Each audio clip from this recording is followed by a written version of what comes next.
இந்த தேர்தலில் யாருக்கு வந்து பார்த்தீங்கன்னா வாக்களிக்கணும்னு சொல்லி தொண்டர்களுக்கு தெரிவிப்பார். இப்போ இதுக்கு முன்னாடி வந்து விஜய் வந்து ஒரு நடிகர், ரசிகர்கள், இப்போ ஒரு அரசியல் கட்சி தலைவர், தொண்டர்களுக்கு என்ன மாதிரியான உத்தரவு வழங்குவார் அப்படின்னு ஒரு கேள்வி கேட்கப்படுது.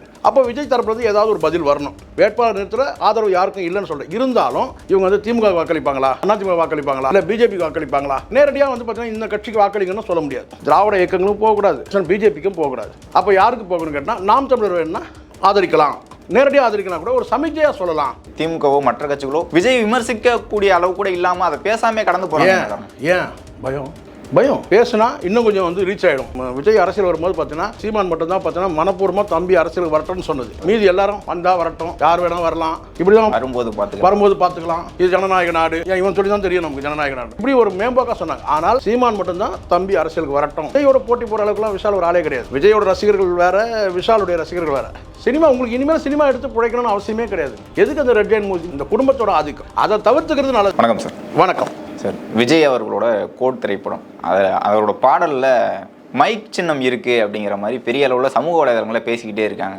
விஜய் வந்து அந்த நாம் தமிழர் கட்சியோட சின்னத்தை பிரபலப்படுத்தணுங்கிறதுனால தான் வச்சுருக்காங்களா, இல்லை வேற ஒரு காரணம் இருக்குமா சார்?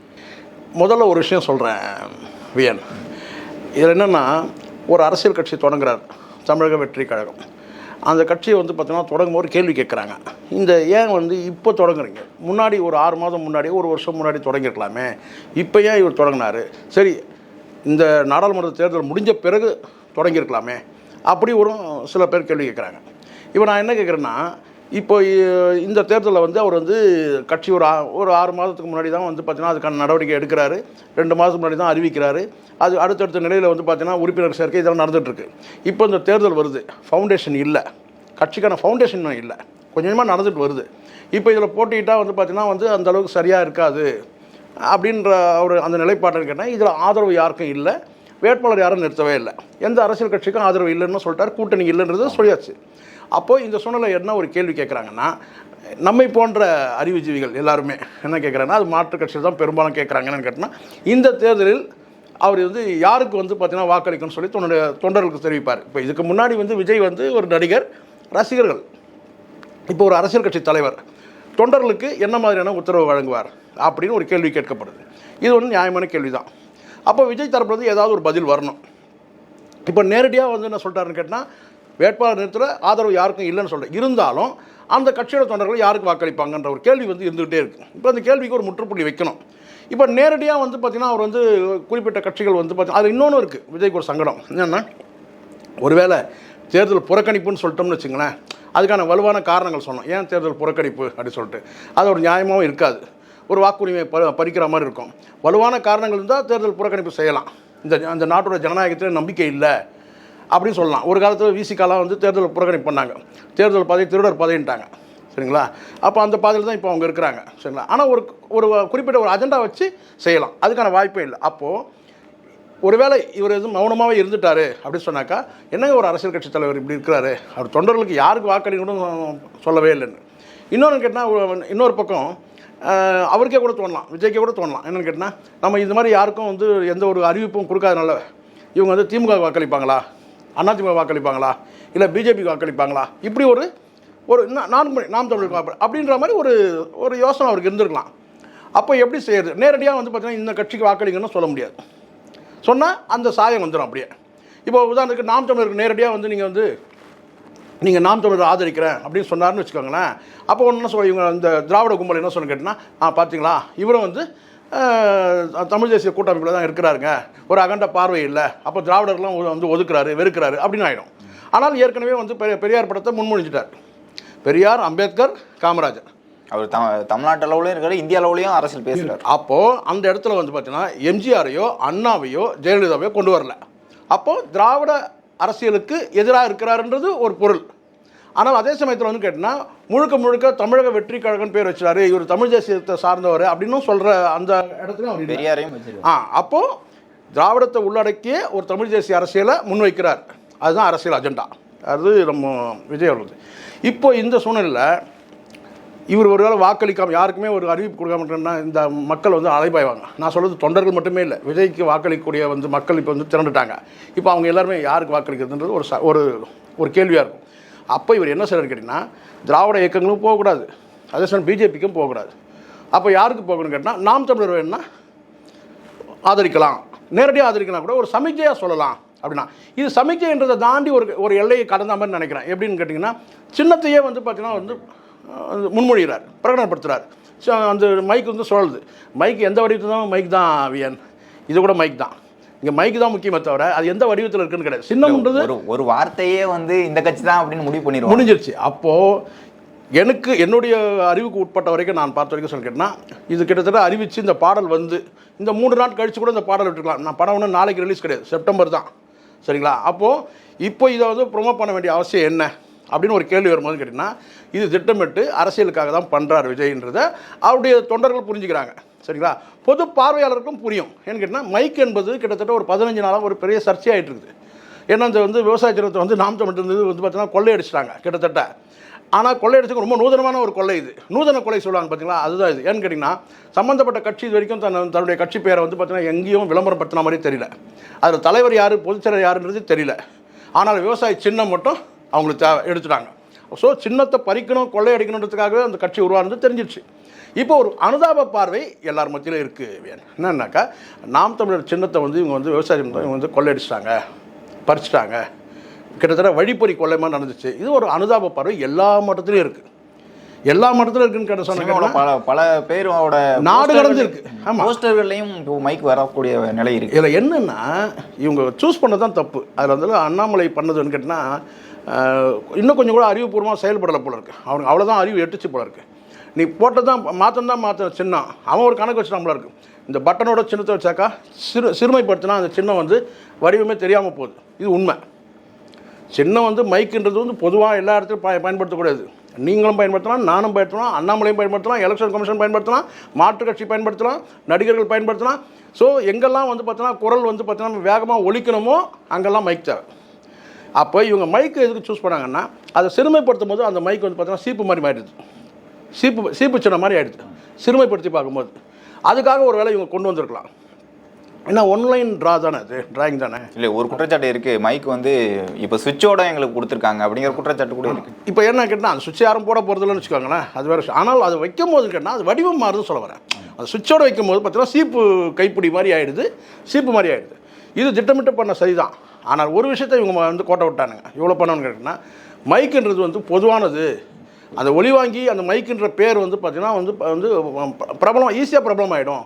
ஏன்னா எல்லாரும் பயன்படுத்தக்கூடியது. அதே சமயத்தில் சின்னத்தை பிடிக்கிறாங்கிறது ஒரு அனுதாப பார்வையும் இருக்குது, எல்லார் மட்டத்திலையும் இருக்குது, நடிகர்கள் மத்தியிலையும் இருக்குது. அந்த வகையில் வந்து பார்த்திங்கன்னா வந்து ஒரு வேளை வந்து பார்த்திங்கன்னா விஜய்க்கு கூட பார்த்திங்கன்னா ஒரு அனுதாப பார்வை இருந்திருக்கலாம். ஒரு அரசியல் கட்சி ஆரம்பித்தா எப்படியெல்லாம் நசுக்கிறானுங்கடா இவனுங்க அப்படின்னு வந்து ஒரு பிஜேபி மேலே ஒரு வெறுப்பு இருக்கலாம்னு நான் நினைக்கிறேன். நான் என்னுடைய மைண்டில் ஒரு ஏற்கனவே வந்து பார்த்தீங்கன்னா திராவிட கட்சிகள் வந்து எதிர்த்து தான் ஒரு மாற்று கட்சியாக உருவாகிறாங்க. அது கமலஹாசனாக இருக்கட்டும், கமலஹாசன் மாறி இருக்கலாம், அது வேறு விஷயம். ஆனால் சீமானும் அப்படி தான், விஜய் அப்படி தான். 2 திராவிட கட்சிகளுக்கு வந்து பார்த்தீங்கன்னா மாற்றம் உருவாகி வரும்போது முன்னாடியே விஜயகாந்த் ஒருத்தர் பெரிய எக்ஸாம்பிளாக இருக்காரு. ஆமாம், அது இப்போது நானே சொல்கிறேன், விஜயகாந்த் அவர்கள் வந்து பார்த்தீங்கன்னா, மீண்டும் சொல்கிறேன், விஜயகாந்த் வந்து பார்த்தீங்கன்னா மாற்று அரசியல் கொடுத்தாரு. ஒரு காலகட்டத்தில் நிற்க முடியல. அது காரணம் அரசியல் நெருக்கடி கூட இருக்கலாம். அவரும் எவ்வளோ சந்திச்சிருக்காரு, ஐடி ரைடெல்லாம் பார்த்துருக்கிறாரு, பலவிதமான நெருக்கடி இருக்குல்ல. அந்த நெருக்கடி வரும்போது கேட்டிங்கன்னா அது திராவிட அரசியலோட ஒரு கரைஞ்சி வந்து பார்த்தீங்கன்னா வந்து காணாமல் போயிட்டது தான் உண்மை. தனி ஆளுமையாக இருந்தார், எதிர்கட்சி வந்து அந்தஸ்து வந்தார். காலப்போக்கில் அவரால் இன்னும் கொஞ்சம் நின்று இருக்கலாம். ஒரே ஒரு தேர்தல் கணக்கில் தவறாயிடுச்சு. அடுத்த தேர்தல் கலைஞருக்கு வந்து ஒரு 50 சீட்டும் வந்து பார்த்திங்கன்னா வந்து பல இத்தியாதிகள் கொடுக்குற சொல்லும்போது அதை வாங்கியிருந்தாருன்னா நின்றுக்கலாம். அப்போ வந்து கேட்டால் மக்கள் நல கூட்டணி சொல்லி ஒரு தவறான முடிவு எடுத்தார்.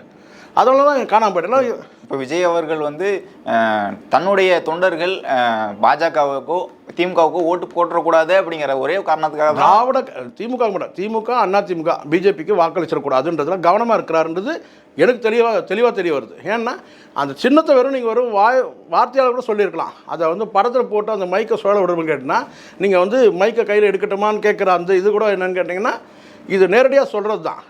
இதில் நாம் தமிழரில் சில பேர் தம்பிகள் வந்து முரண்பட்டு அவங்க வேறு மாதிரி கருத்துக்களை சொல்கிறாங்க. ஆனால் நம்ம புரிஞ்சுக்கிறது பார்த்திங்கன்னா, சாதாரண மக்கள் சரி, நாம் தமிழர் தொண்டர்களும் பல பேர் புரிஞ்சுக்கிறது கேட்டால், விஜய் வந்து பார்த்திங்கன்னா சீமான் அவர்களுக்கு நாம் தமிழருக்கு ஆதரவு அளிக்கிறாரு. அதை நேரடியாக வந்து பார்த்திங்கன்னா கிட்டத்தட்ட நேரடியாக சொன்னது தான். ஆனால் அதை சமிக்கை மூலமாக சொல்கிறார், ஒரு சிம்பாலிக்காக சொல்கிறார், ஒரு சிக்னலாக வந்து சொல்கிறாரே தவிர நேரடியாக வந்து நாம் தமிழ் வாக்களிங்க அப்படின்னு சொல்ல முடியாது. சொன்னால் என்ன ஆகும், இந்த கும்பல் என்ன பண்ணும், திராவிட கும்பல் இது ரொம்ப டிப்ளமேட்டிக்கான விஷயம் வியன். இது நீங்கள் வந்து பார்த்தீங்கன்னா நேரடியாக நீங்கள் வந்து சீமானை வந்து தோள் மேல் கை போட்டு கை கொடுத்து ஆதரவு தெரிவிக்கிறேன்னு சொன்னால் கூட இவங்க வேறு மாதிரி கட்டம் கட்டுவாங்க. விஜயோட அரசியல் வந்து சுருக்கிடுவாங்க. தமிழ் தேசிய கட்டமைக்கு அந்த மைக்கு காமிச்ச பிறகு திமுகவோ மற்ற கட்சிகளோ விஜய் விமர்சிக்கக்கூடிய அளவு கூட இல்லாமல் அதை பேசாமே கடந்து போகிறாங்க. ஏன் பயம் பேசுனா இன்னும் கொஞ்சம் வந்து ரீச் ஆகிடும். பல பேர்ட்ட ரீச் ஆகல. இப்போ நான் நேற்றுலேருந்து நான் ஒரு 6 ஊடகத்தில் பேசிகிட்டு இருக்கிறேன். விஜய் வந்து பார்த்தீங்கன்னா நான் புரிஞ்சுக்கிறேன். விஜய் வந்து பார்த்தீங்கன்னா வந்து அந்த மைக் இந்த 3 நாள் இடைவெளியில் இதை சொல்கிறாருன்னு சொன்னால் அவருடைய தொண்டர்களுக்கு அது ஒரு சிக்னல், அது நாம் தமிழுக்கு வாக்களிங்கன்னு சொல்கிறாருன்றது தான் என்னுடைய புரிதல். இதை நான் ஒரு 6 ஊடகத்தில் பேசுகிறேன். மற்றவங்களுக்கு என்ன பிரச்சனை கேட்டால் அதை பற்றி பேசினாலே இன்னும் ரீச் ஆகிடுமோன்ற ஒரு பயத்தில் அவங்க வந்து இருட்டடி பண்ணணும்னு நினைக்கிறாங்க. இப்போ இந்த இடத்துல வந்து பார்த்தீங்கன்னா நாம் தமிழர் வந்து சரியாக பயன்படுத்திக்கணும். அவர் இப்போது என்னன்னு கேட்டால் இப்போது ஒவ்வொருத்தரும் ஒரு நிலைப்பாடு இருக்கலாம், தனி கருத்து இருக்கலாம், ஒரு தனி மனிதனுக்கும் தனி கருத்து இருக்கலாம். ஆனால் பொது பார்வைன்னு ஒன்று இருக்கா இல்லையா? 3 நாள் இடைவெளி, மைக் சின்னன்றது வந்து பார்த்தீங்கன்னா பரபரப்பாக பேசக்கூடிய சூழ்நிலை. அப்போ மைக்கை முன்னுதாரணமாக காட்டி வந்து ஒரு வார்த்தைகள் சில சமிக்கைகள் சொல்கிறாருன்னு சொன்னால் அது வந்து பார்த்தீங்கன்னா நாம் தமிழர் தம்பிகள் எவ்வளோ புரிஞ்சுக்கிறாங்களோ இல்லையோ கண்டிப்பாக வந்து பார்த்தீங்கன்னா விஜயோட தம்பிகள் வந்து புரிஞ்சுப்பாங்க, விஜயோட தொண்டர்கள் வந்து புரிஞ்சுப்பாங்கன்றதான் என்னுடைய பார்வை. குறிப்பாக 3வது கட்சி தேவை, தமிழ்நாட்டில் தேவை, மற்ற கட்சிகள் தேவை அப்படிங்கிறத 3வது சக்தி இருக்கணும் அப்படிங்கிறதுனால தான் இந்த நிலையை எடுத்திருப்பாருன்னு நம்ம பார்க்க முடியுது. நிச்சயமாக இது வந்து பார்த்தீங்கன்னா சிண்டு முடிக்கலாம், பலர் வந்து பல வகையாக சிண்டு முடிக்கலாம் வேணும். ஆனால் பொது பார்வைன்னு ஒன்று இருக்குது. விஜய் வந்து இன்னும் துல்லியமாக தெரிய வருது. என்னன்னு கேட்டிங்கன்னா அவர் திமுகவுக்கும் அதிமுக பிஜேபிக்கு வாக்களிக்கூடாதுன்றத தெளிவாக இருக்கிறார். அதை தாண்டி வேறு என்ன யார் இருக்கிறாங்க களத்தில்? நாம் தமிழ் சீமான் தான் இருக்கிறார் களத்தில். அதனால் வந்து தனித்து போட்டிடுறாரு, சின்னத்தை பறிச்சிட்டாங்க.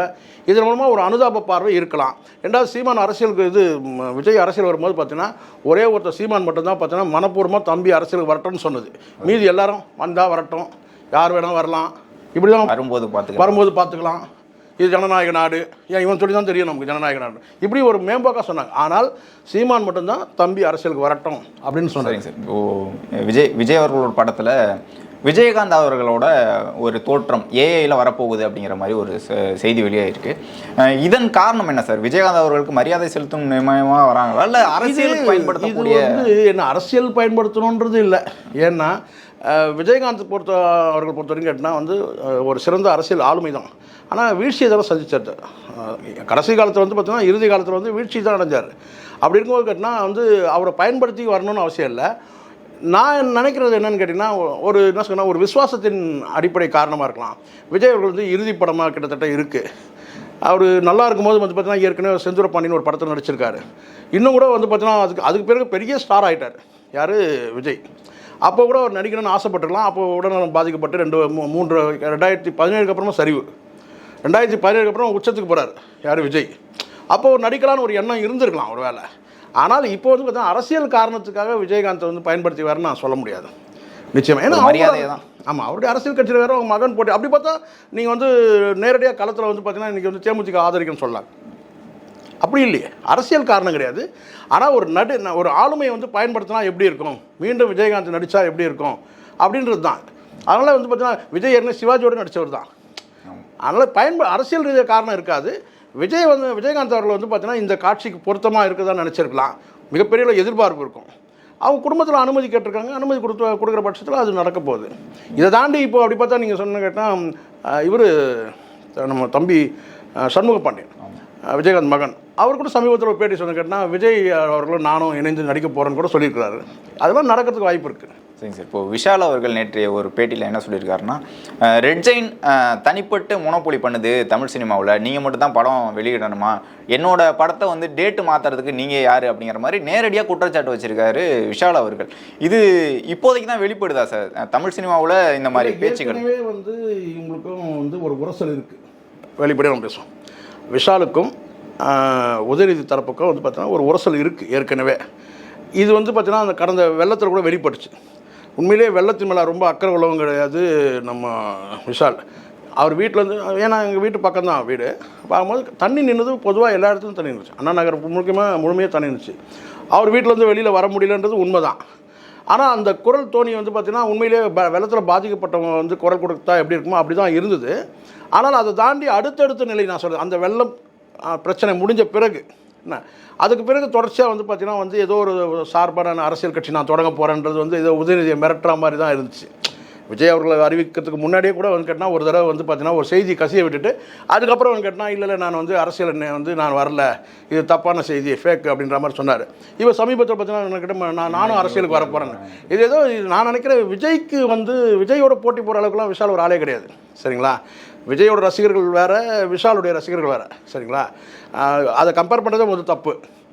வேணா உதயநிதிக்கு வந்து பார்த்திங்கன்னா ஒரு அச்சுறுத்தத்துக்கு மிரட்டுறதுக்கு வேணா இருக்கலாம். ஏன்னா அது திராவிட கும்பல்.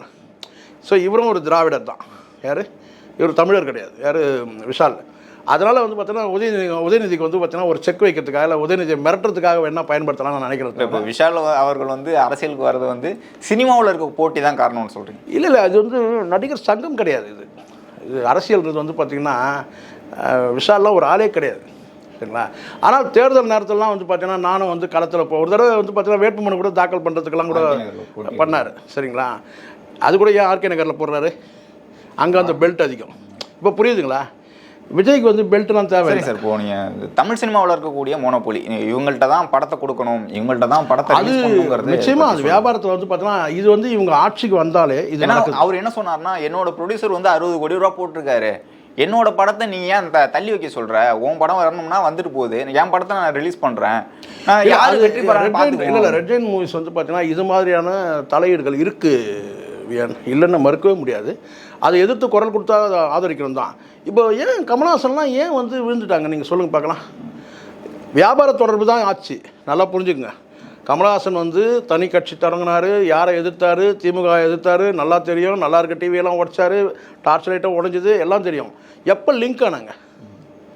எப்போனா விக்ரம் 2ல் தான் அந்த லிங்க் ஆகிறாங்க. அதுக்கப்புறம் அவர் முத்தம் கொடுக்குறாரு, அது ஒரு கட்டத்துக்கு மேலே அப்படியே வந்து வளைஞ்சு தெளிஞ்சு அப்படியே இப்போ வந்து பார்த்தீங்கன்னா கிட்டத்தட்ட வந்து ஒரு ராஜ்யசபா கிடைக்குதோ கிடைக்கலையோ இன்றைக்கி வந்து பார்த்தீங்கன்னா வந்து தெருவாக வந்து திமுகவுக்கு பிரச்சாரம் பண்ணுறாரு. யாரை எதிர்த்து ஆரம்பித்தார்? திமுக எதிர்த்து ஆரம்பித்தார். இது ஒரு எதுக்காக ஒரு உதாரணம் தான் நான் சொல்கிறேன். இந்த விஷாலுக்கு கூட என்னன்னு கேட்டிங்கன்னா தொழில் ரீதியாக நெருக்கடி கொடுக்குறாங்க. ஒரு அரசியல் கட்சி தொடங்கிடுவாரோ அப்படின்னு சொல்லிட்டு இவர் தொடங்கினா பெரிய அளவில் பாதிப்பு. ஆனால் சென்னையில் கொஞ்சம் வந்து பார்த்தீங்கன்னா ஏன் ஆர்கே நகர் சூஸ் பண்ணார் விஷால்னா அங்கே வந்து பெல்ட் இருக்குது. சரிங்க சார். இப்போ இதற்கு முன்னாடி திமுக ஆட்சிக்கு முன்னாடி சூர்யா அவர்களோ கார்த்திக் அவர்களோ தொடர்ந்து சமூக பிரச்சனைகளை பேசிக்கிட்டே இருந்தாங்க. இன்றைக்கு பேச தயங்குறதுக்கான காரணம் என்ன? இதே ரிலீஸ் பிரச்சனை வரும் அப்படிங்கிறதுனால கண்டிப்பாக. இப்போ என்னன்னு கேட்டிங்கன்னா இப்போது தொழிலும் அரசும் ஒரே இடத்துல இருக்குது. அரசை நடத்துறவங்க தொழிலும் நடத்துகிறாங்க. இப்போ தங்களுடைய படத்துக்கெல்லாம் பிரச்சனை வருமோன்னு நினைக்கிறாங்க. ஏன்னா இது ₹1 ₹2 விவகாரம் இல்லை வியன். இது இப்போல்லாம் வந்து பார்த்தீங்கன்னா 100 கோடி 200 கோடி பண்ணி இப்போ 1000 கோடியில் வியாபாரம் நடக்குது. ஆனால் இவர்களை தாண்டி விஜய் வந்து தனிச்சு நீ என்ன வேணா பண்ணு, நான் இறங்குறேன் அப்படிங்கிற விஜய்க்கும் அந்த நெருக்கடி கொடுக்கலையா? லியோ படத்தை நெருக்கடி கொடுக்கலையா? கிட்டத்தட்ட வந்து பார்த்தீங்கன்னா வந்து ஆடியோ லான்ச்சுக்கே பிரச்சனை பண்ணவங்க தானே. ஒரு கட்டத்தில் வந்து உதயநிதிக்கு வந்து பேசுங்க, நீங்கள் யார்? விஜய் பேசணும். யார்கிட்ட பேசணும்? உதயநிதிக்கிட்ட பேசணுன்றா அந்த ஒரு நெருக்கடிலாம் கொண்டாங்க. இவங்களும் திமிர் பிடிச்சவங்க தானே. நீங்கள் சொன்னால் போட மாட்டீங்க. திமுக வந்து பார்த்தீங்கன்னா எல்லா தொழிலும் அவங்களே செய்யணும்னு நினைக்கக்கூடாது. சினிமா வந்து பார்த்தீங்கன்னா ஃப்ரீடம் வேணுங்க. படத்தை நான் கேட்குறேன்னா உங்களுக்கு என்ன சொத்து கம்மியாக இருக்குது? இந்த சினிமா படம் தயாரித்து இல்லை டிஸ்ட்ரிபியூஷன் பண்ணி தான் நீங்கள் வந்து உங்கள் சொத்து இனிமேல் சேர்க்கணுமா? நான் கேட்குறேன். ஒரு ஃப்ரீடம் வேணுன்றேன். சினிமாவை விடுங்க. இப்போ இந்த பிரச்சனை கேரளாவில் இருக்கா? இல்லை வேறு எங்கேயாவது இருக்கா? கர்நாடகாவில் இருக்கா? அதாவது பாலிவுட்டில் இருக்குது அப்படிங்கிறது தெரியும் சொன்னால் அது கூட பார்த்தீங்கன்னா இப்படி இருக்காது. அது யாரும் கேட்டால் இந்த அன்பு செழியன் இந்த மாதிரி ஆட்கள் தாதா மாதிரி இருப்பாங்க. நேரடியாக அரசியல் இருக்காது.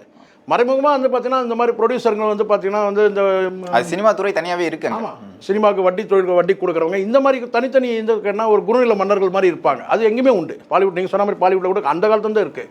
அதில் பிற ரவுடிசம்லாம் இருக்குது, அதெல்லாம் இருக்கும். ஆனால் ஒரு அரசை நடத்துகிறவங்களே வந்து பார்த்தீங்கன்னா அதை செஞ்சாங்கன்னா எப்படி இருக்கும் நீங்கள் யோசிச்சு பாருங்கள். இப்போ அதுதான் சிக்கல் அங்கே. இப்போ வந்து பார்த்தீங்கன்னா ஆடியோ லான்ச்லேருந்து எல்லாத்துக்கும் பிரச்சனை. நீங்கள் எங்களோட தொழில் தொடர்பு வச்சுங்க, உங்களுக்கு எல்லாமே ஃப்ரீ, எல்லாமே கிடைக்கும் உங்களுக்கு.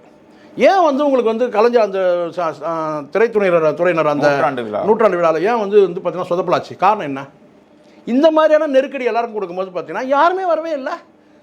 நடிகர் சங்கமே வரவே இல்லை, தலைவரும் வரவே இல்லை, ஒட்டுமொத்த விஜயிலிருந்து யாருமே வரவே இல்லையே, அஜித் எல்லாருமே வரவே இல்லை. அப்போ என்னன்னு கேட்டால் இவங்களுடைய ஆதிக்கம் தான், இந்த குடும்பத்தோட ஆதிக்கம். அதை தவிர்த்துக்கிறது நல்லது. இந்த ரேஞ்சில் அப்படியே போனேன்னு கேட்டால் சினிமா துறையை இவங்க எழுந்துருவாங்க. 2026 கடுமையான கஷ்டங்களை அனுபவிப்பாங்க. ஃப்ரீயாக விடணுன்ற நான் உங்களுக்கு இனிமேல் சினிமா எடுத்து பிழைக்கணும்னு அவசியமே கிடையாதுங்க. எதுக்கு அந்த ரெட் ஜெயின் மூவி பாருங்கள், சினிமா தொடர்பாக தான் இப்போ வந்து அந்த ஜாபர் சாதிக் விஷயமும் லிங்க் ஆனது. அது எப்படியோ லாபகமாக நீங்கள் வெளியே வந்துட்டீங்கன்னு வச்சிங்களேன், சரிங்களா? அது வெளியே வந்துட்டீங்களா, இன்னும் உள்ளே இருக்கிறீங்களான்றே தெரியல, அடுத்தடுத்து விசாரணை தெரியும். எதுக்குன்னு கேட்குறேன் நான். இந்த குடும்பத்துக்கு வந்து சினிமா தொழில் பண்ண சினிமாவில் நடிக்கிறாரு அருள்நிதி தம்பி. நானே அந்த படம் அவர் படம் வந்து நான் பார்ப்பேன். அருள்நிதி படம் வந்து கொஞ்சம் டிஃப்ரெண்ட்டாக இருக்கும், நான் பார்ப்பேன். உதயநிதி கூட நடிக்கட்டும், யார் தடுத்தா? நல்லா இருந்துச்சு, மனிதன் படம் ரொம்ப நல்லா இருந்துச்சு, எனக்கு பிடிச்ச படம். அந்த மாதிரி நடிக்கட்டும். அதை விட்டுங்க, நாங்களே எல்லாத்தையும் பார்த்துப்போம், நடிக்கிறது நாங்களே நடிப்போம், படத்தையும் நாங்களே வெளியிடுவோம், எந்த படமும் எங்களை மீறி வெளியிடக்கூடாது, ஆடியோ லான்ச் வரக்கூடாது. அப்படி தான் இன்றைக்கி வந்து ஒரு தலைவனை உருவாக்கிட்டீங்க. சீமானத்துக்கு உள்ளத்துக்கு ஜெயிலில் வச்சிங்க, ஒரு தலைவனை உருவாக்கி கொண்டாந்து வச்சிட்டிங்க. ஜெயலலிதாவை புடைய உருவுனீங்க, அன்றைக்கே ஒரு தலைவர் ஆட்டாங்க. அந்த அம்மாவாயிட்டாங்க. கடைசி காலத்தில் அம்மாவே ஆயாச்சு, ஒரு பெரிய தலைவியாக்கி அம்மாவாக்கிட்டீங்க, தமிழ்நாட்டுக்கு அம்மாவாக்கிட்டீங்க. அடுத்தது வந்து கேட்டால் சீமானத்துக்கு உள்ள வச்சிட்டிங்க, ஒரு போராளியை உருவாக்கிட்டீங்க. இப்போ அடுத்தது வந்து பார்த்தீங்கன்னா ஆடியோ லான்ச்சில் ஏகப்பட்ட குடைச்சல் கொடுத்தீங்க. எப்போ வந்து அவருக்கு அந்த சிந்தனை அரசியல் கட்சி ஆரம்பிக்கணுன்ற அந்த எண்ணம் எப்போ வந்திருக்கும் சொல்லுங்கள்? வந்துன்னா 2 வருஷம் முன்னாடி வந்துருக்கூடாதா? விஜய்க்கு 4 வருஷத்துக்கு முன்னாடி வந்துருக்கு. அவங்க அப்பா வந்து பார்த்தீங்கன்னா வலுக்கட்டாயமாக வஞ்சே திருநன் வந்து கங்கணம் கட்டினார், வந்துருக்கூடாதா? நீங்கள் கொடுக்குற நெருக்கடி தான். அதிமுகவும் நெருக்கடி கொடுத்துச்சு விஜய்க்கு, திமுகவும் நெருக்கடி கொடுத்துச்சு. இந்த லியோ படத்துக்கு பிறகு தான் நான் யூகிக்கிறேன், இந்த லியோ படத்துக்கு பிறகு தான் அவர் அரசியல் கட்சியாக உருவாகணுன்ற எண்ணமே அவருக்கு வந்து தான் நான் நினைக்கிறேன். சரிங்க சார், இவ்வளோ நேரம் உங்களுடைய நேரத்தை ஒதுக்கி உங்களுடைய கருத்துக்களை தெரிவித்ததுக்கு மிக்க நன்றி. நன்றி.